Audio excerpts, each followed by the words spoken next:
Bonjour chers frères et sœurs, soyez le bienvenu à cette prière du matin. C'est avec beaucoup de joie que nous commençons cette journée. Et aujourd'hui, c'est le dernier jour du mois de juillet, donc ce n'était pas hier, comme j'ai bien dit à la prière du matin. Donc aujourd'hui, nous sommes le 31 juillet et nous fêtons aussi ce grand saint fondateur de jésuites, Saint Ignace de Loyola. Donc nous allons aussi lui demander son intercession pour que nous puissions être fidèles à la mission du Christ.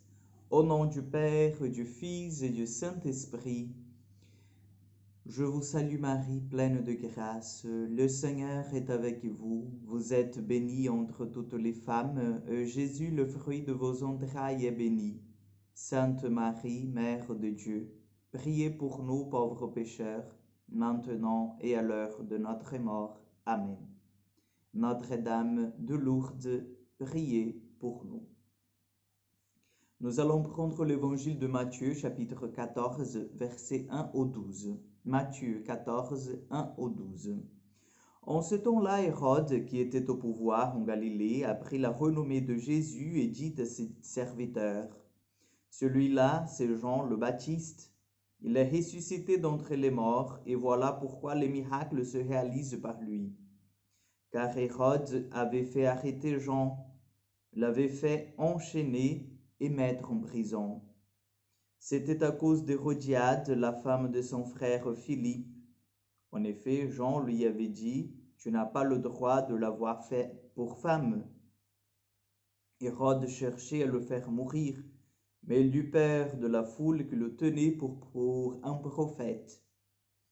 Lorsqu'arriva l'anniversaire d'Hérode, la fille d'Hérodiade dansa au milieu des convives. Elle plut à Hérode, alors il s'engagea par serment à lui donner ce qu'elle demanderait. Poussée par sa mère, elle dit, « Donne-moi ici, sur un plat, la tête de Jean le Baptiste. » Le roi fut contrarié, mais à cause de son serment et des convives, il commanda de la lui donner. Il envoya décapiter Jean dans la prison. La tête de celui-ci fut apportée sur un plat et donnée à la jeune fille qui l'apporta à sa mère. Les disciples de Jean arrivèrent pour prendre son corps, qu'ils ensevelirent. Puis ils allèrent l'annoncer à Jésus. Acclamons la parole de Dieu. Chers frères et sœurs, nous avons vu ici cette décapitation de Jean-Baptiste, que à nos yeux humains, ça ressemble vraiment une mort bête. Comment ça se fait en fait que cet homme soit décapité parce qu'il avait les caprices d'une fille qui dansait assez bien et qui a séduit le cœur du roi. Mais lorsque nous voyons lorsque nous approfondissons en fait notre regard par rapport à cet évangile, cet extrait de l'évangile de Matthieu, nous voyons que ce qui a tué Jean, ce qui en fait lui a fait remettre sa vie, c'était le témoignage de la parole de Dieu. C'était en fait sa mission prophétique. Jean avait en fait exhorté le roi qu'il n'était pas en fait dans la volonté de Dieu, en conformité avec la volonté de Dieu, en ayant cette femme, que c'était la femme de son frère. Donc, d'autres mots, il était dans l'adultère, cet homme-là. Et Hérodiade s'est sentie en fait humiliée et cherchait faire périr Hérode. Vous voyez, chers frères et sœurs, ce qui vient vraiment en fait contre la vérité de l'évangile, c'est la haine du mensonge.